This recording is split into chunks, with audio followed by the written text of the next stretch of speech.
Hey everyone, welcome back to the channel. And in this video I want to talk about The Flash. The Flash is directed by Andy Muschietti and it stars Ezra Miller, Michael Keaton, Ben Affleck, Gal Gadot and some other people.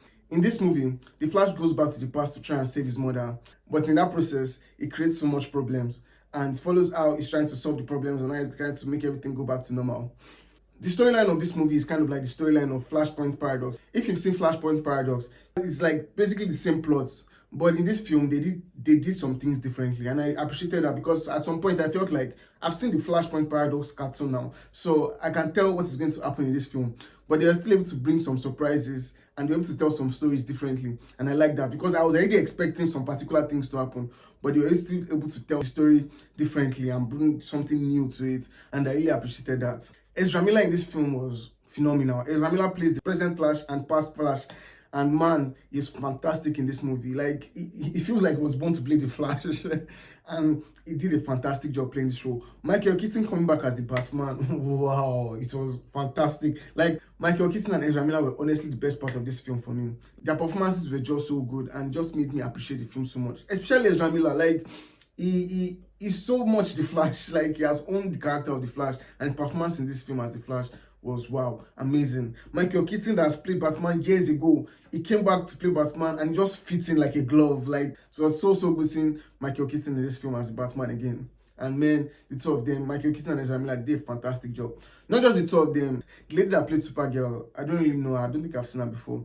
But she also did a fantastic job playing Supergirl. Even though the Supergirl character didn't have much screen time, didn't have much points to add to the story, but the lady that played Supergirl did a fantastic job. Like, I feel like all the performances in this film were fantastic. Every actor in this film did a fantastic job. They played their role very well and they delivered. As much as the performances in this film were good and the story was done very well, there are still some issues with this film. Like, there are so many things going on with it, so many stories that were happening together. And like, I can be okay with so many stories happening together, but when you don't give all those stories that happen, when you don't round them up very well, like, it feels like, so why was I now watching it? So why was I invested in this story? Because at the end of the movie, after I finished watching the movie, I was like, wait, oh, these people did not answer this question about this thing. These people did not tell us why this thing was happening like this. These people did not show us anything that was happening that made this thing happen like this. And so it's not like they're just telling things just for convenience, and the plots or the minor plots that came together like did not just have any meaning. And so it's like, so what was not the point of it? So I didn't like that they started with something and did not give us an answer to them, and that did not sit well with me. I did not like that. And the CGI at some points, like in the final act of the film, the CGI like got wow, very bad. The CGI was very bad, and it's crazy to me that it was that bad because this is a big film. It's a film that a lot of money went into it, and just still giving me CGI that is kind of like this. It feels like I was watching an animation.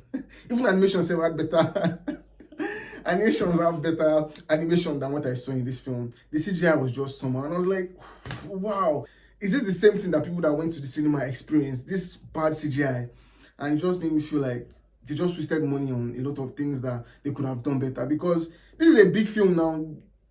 Imagine films that stars all these kind of people and you can't give me good CGI. It just felt like they wasted a lot of things with this film. And not just the CGI, there were some cameos in this film. Cameos that were completely unnecessary. Cameos that if you cut them out of the film, like, they won't change anything. So I was now like wondering, why did you bring all these cameos just for cameo's sake? Like, it doesn't make sense. It just made me think back to Spider-Man No Way Home, how they had a lot of cameos and a lot of Easter eggs in that film. But those Easter eggs had reasons why they were there.